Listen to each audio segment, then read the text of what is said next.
Dans cette vidéo, je vais te parler du secret que 99,9% des coachs ne connaissent pas. Et ce secret, j'aurais vraiment aimé qu'on me le donne lorsque j'ai commencé le coaching. Et c'est pour ça que j'ai décidé de faire cette vidéo qui va sans doute t'apporter quelque chose qui va t'aider réellement pour avancer. Quel est ce secret que 99% des coachs ne connaissent pas? Je vais te le donner, je vais te donner à la fin de cette vidéo, mais juste avant, je vais t'expliquer un petit peu mon parcours brièvement pour que tu comprennes en fait les choses qui sont les plus importantes quand on met en place un business de coaching. Quand j'ai commencé en fait à mettre en place un business de coaching, donc j'ai passé beaucoup de temps, beaucoup de temps à me former. Donc j'ai fait une formation de coaching, donc une certification sur 2 ans. En fait, parce que c'était en 2 parties. La deuxième année était plus axée sur la spécialisation sur plusieurs outils. Et donc j'ai passé énormément de temps à me former. Ce qui était cool avec cette formation en présentiel, c'était qu'on nous demandait en fait de coacher de manière bénévole, donc d'accompagner des personnes au départ, comme ça pour nous entraîner en fait. Donc ce qui était extrêmement cool, c'était ça, et justement, ça m'a permis de m'améliorer et d'apprendre en marchant en étant accompagné par des coachs expérimentés en fait. Donc ça a été quelque chose qui m'a fait avancer très rapidement en termes de coach, je dirais, en termes de savoir-faire. Et j'avançais, donc je musclais ma pratique, je prenais confiance, etc. Et je me disais, un jour, je serai prêt à avoir des clients. Et ça va être génial. Je serai prêt quand tout sera nickel et quand j'aurai une pratique qui sera parfaite, en fait. Et plus on avançait dans le processus de formation de coaching, et plus je connaissais d'outils, en fait. Et plus je prenais des notes sur chacun des cours qu'on avait, des cours théoriques, etc. Et donc, je remplissais des cahiers entiers en fait avec des notes. Et je me disais, purée, ces outils sont géniaux en fait. C'est vraiment génial. Ça me fait travailler de ouf sur moi en fait. Et en priorité, tout ça, je l'utilisais sur moi au départ, un petit peu sur des personnes un petit peu cobayes, si je puis dire, des clients un peu. C'était pas des clients, c'était des cobayes en fait, qui nous étaient présentés par l'école au départ. Le problème avec ça, c'est que des cobayes, j'en avais pas tant que ça, et tout ce que j'apprenais en fait, toutes les notes que j'écrivais en fait dans ces dizaines de cahiers là, et bien ce dont je me suis rendu compte en fait avec le recul, c'est que j'oubliais en fait, j'oubliais toutes ces notes, j'oubliais tout ce que je notais, et par conséquent, tout ce que j'apprenais, c'était pas acquis en fait, c'était pas intégré, voilà, c'était pas intégré en moi. Et le problème, c'est que plus j'avançais et moins j'intégrais les choses. Donc les choses étaient sur mon cahier, mais elles n'étaient pas intégrées dans mon cerveau. Et je me suis rendu compte avec le temps que ça, c'était un grand problème. Pourquoi c'était un grand problème? Parce que tout ce qui n'est pas testé, tout ce qui n'est pas implémenté tout de suite, en fait, toutes les choses qu'on apprend qui ne sont pas implémentées, elles sont oubliées, en fait, elles sont perdues. Et ça, je m'en suis rendu compte par la suite. Donc, quand j'ai commencé à avoir des clients en tout départ, j'en ai pas eu beaucoup, j'ai même galéré, mais vraiment galéré au départ. Si tu suis cette chaîne, d'ailleurs abonne-toi à cette chaîne, parce que je vais faire plein de vidéos qui parlent de cette période-là, qui vont t'apporter de la valeur, je pense. Pendant cette période, j'ai beaucoup galéré, et le principal problème, avec le recul, c'est que pendant cette période, je n'avais pas de vrais clients. Je m'explique. Au départ, comme je te disais, j'avais des cobayes. Ensuite, j'ai essayé d'obtenir des clients. J'en ai eu, mais c'était une catastrophe. Pourquoi? Parce que c'était des personnes qui payaient à l'heure, en fait, et par conséquent, qui n'honoraient jamais les rendez-vous, enfin jamais, pas jamais, mais très peu, les rendez-vous qu'on avait ensemble. Pourquoi? Parce qu'elles n'étaient pas engagées, et elles se trouvaient beaucoup d'excuses, en fait, pour ne pas venir au rendez-vous, et surtout pour ne pas payer les 12 € qu'elle me devait à l'issue du coaching qu'on faisait ensemble. Voilà, donc le principal problème de ça, c'est que à l'époque, tu pourrais le voir sur ma chaîne, mais je l'ai déjà raconté pas mal de fois, mais je n'étais pas du tout spécialisé, j'avais un site internet et je faisais ce que j'appelle la foire fouille du coaching, c'est-à-dire que sur mon site internet, tu pouvais trouver de tout, donc j'étais expert en tout et en rien à la fois. J'accompagnais des personnes sur du coaching scolaire, j'accompagnais des personnes sur de la confiance en soi, je pouvais potentiellement apporter mon expertise sur des problématiques de confiance en soi, des problématiques de couple, des problématiques professionnel. Enfin, j'étais trop dispersé, j'étais trop large. Évidemment, j'ai eu une expérience professionnelle qui me permettait de répondre à un certain nombre de ces choses, bien sûr, d'aider les personnes, c'est sûr également, mais le problème, c'est que j'étais vu comme la foire folle du coaching, étant donné que j'étais expert en rien. Je proposais tout et donc j'avais aucune crédibilité dans ce que j'apportais à cause de ça. Voilà, donc ça déjà, ça m'a permis de comprendre que c'était complètement inutile de vouloir toucher tout le monde, de vouloir aider tout le monde. Ça, c'était une première claque que je me suis pris dans la face, qui m'a quand même permis d'avancer. Et puis, ce qui m'a vraiment permis d'avancer, c'est ce que je vais te dire là maintenant, c'est de comprendre que pour avancer rapidement, et ça c'est une clé importante, je pense que tu peux noter, c'est qu'au départ, on a tous cette croyance quand on commence que le fait d'apprendre le coaching, c'est la chose la plus dure, la plus délicate, la plus importante. Pourquoi? Parce qu'on se compare avec d'autres coachs. On va se dire, tel ou tel coach a plus d'expérience que nous, tel ou tel coach est plus doué que nous, ou tel coach pour une raison X ou Y est meilleur que nous. Et par conséquent, on va s'obliger à se former, mais intensément pour sortir de ce pseudo syndrome de l'imposteur, ce genre de conneries. Par conséquent, on va passer des heures et des heures à se former.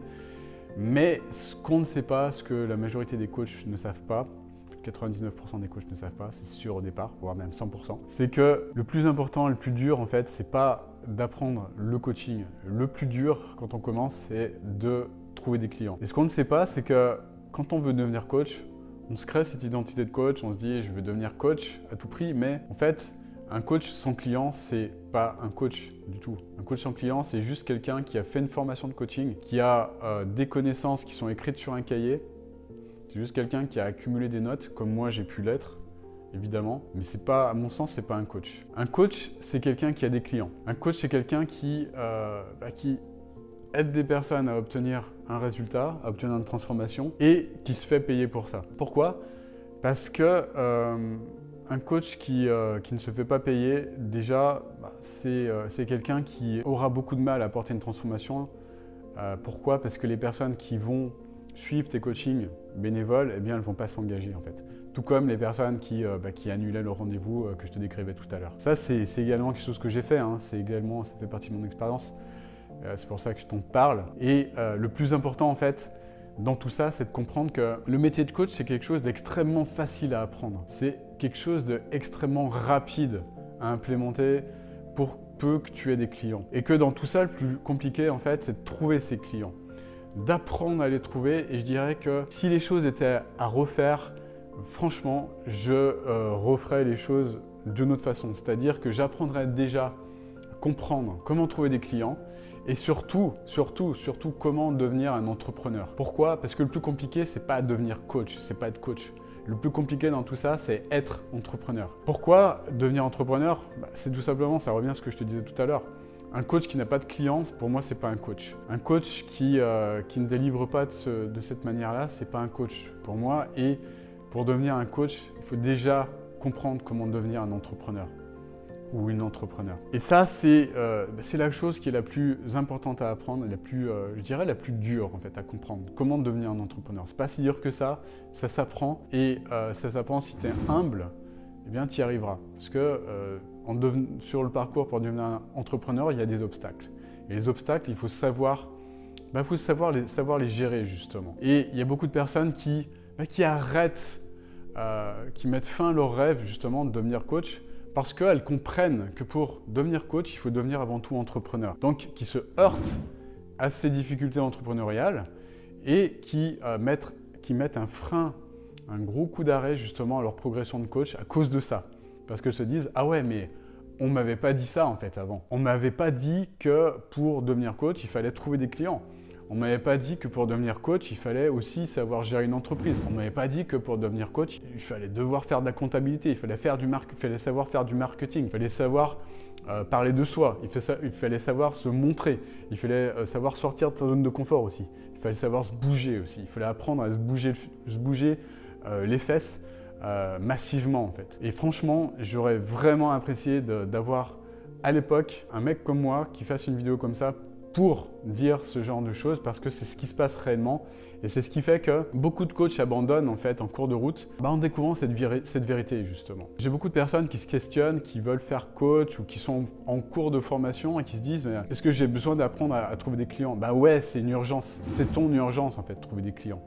C'est ton urgence, pourquoi? Parce que comme moi, si tu fais cette erreur de remplir des cahiers comme ça sans avoir de vrais clients, tout ce que tu apprends, tu vas l'oublier en fait. Tu vas l'oublier et tout ce que tu n'implémentes pas comme ça avec des clients, tu vas devoir le réapprendre en réouvrant tes stupides, j'allais dire un autre mot, tes stupides cahiers en fait. Et en relisant tes notes et en perdant un temps fou à te remettre dans cette théorie en fait. Voilà, et c'est ça qui est super important de comprendre et j'aurais vraiment adoré avoir quelqu'un qui me dise ça pour pouvoir anticiper quand j'étais en formation de coaching, pouvoir anticiper ces choses-là et justement avancer plus vite en fait. Il n'y a rien de plus important quand on est coach d'apprendre à devenir entrepreneur justement pour pouvoir délivrer ton coaching et aider réellement des personnes à se transformer, aider réellement et profondément avec le cœur des personnes à obtenir un résultat. Sans client, tu ne peux pas le faire. C'est aussi simple que ça. Ça peut te paraître trivial, mais ça, on ne te le dit pas quand tu fais une école de coaching. C'est ça le problème en fait.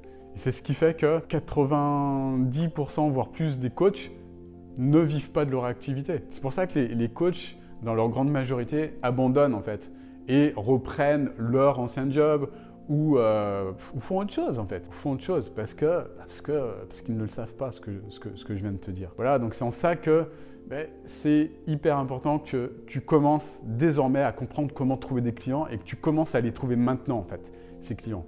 Si toi-même tu commences le coaching et plus tu vas avoir de clients rapidement et plus ton niveau de coaching il va monter et non pas l'inverse. C'est pas en bouffant de la théorie, c'est pas en écrivant, en remplissant des cahiers comme moi je pouvais le faire, en ajoutant des tonnes et des tonnes de formations, en ajoutant des tonnes et des tonnes de cordes à ton arc. D'ailleurs ça je l'ai appelé le syndrome de la corde de l'arc, ce que tu vas pouvoir trouver dans une des vidéos sur cette chaîne là.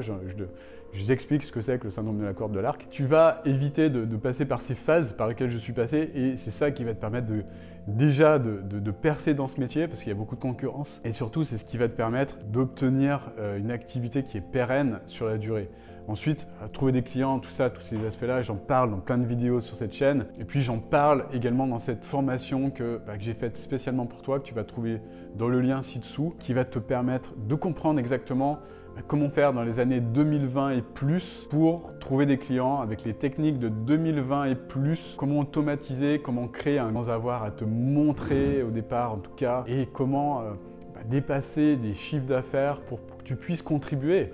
Plus tu vas augmenter ton chiffre d'affaires et plus tu vas toucher, tu vas donner, ton mouvement d'impact, il va être grand en fait, tout simplement. J'explique tout ça dans cette formation, dans cette vidéo, donc c'est juste en dessous. Tu t'inscris avec une adresse mail et si pour toi donner une adresse mail c'est un problème, je pense que tu ne vas pas aller très très loin. Voilà, c'est juste mon avis personnel, t'en fais ce que tu veux. Pour finir, si cette vidéo t'a plu, je te demande de mettre un grand like, ça me fera plaisir déjà, puis ça m'encouragera pour en faire d'autres, pour te permettre de gagner du temps également. Et puis encore une fois, abonne-toi à cette chaîne, clique sur le bouton s'abonner qui doit se trouver par là, je pense, et clique sur la cloche aussi pour recevoir les notifications, pour recevoir de nouvelles vidéos qui parlent de choses qui peuvent potentiellement changer ta vie en tant qu'expert, en tant que coach. Voilà, je te souhaite en tout cas une magnifique journée et je te dis à très très bientôt pour une nouvelle vidéo. Ciao!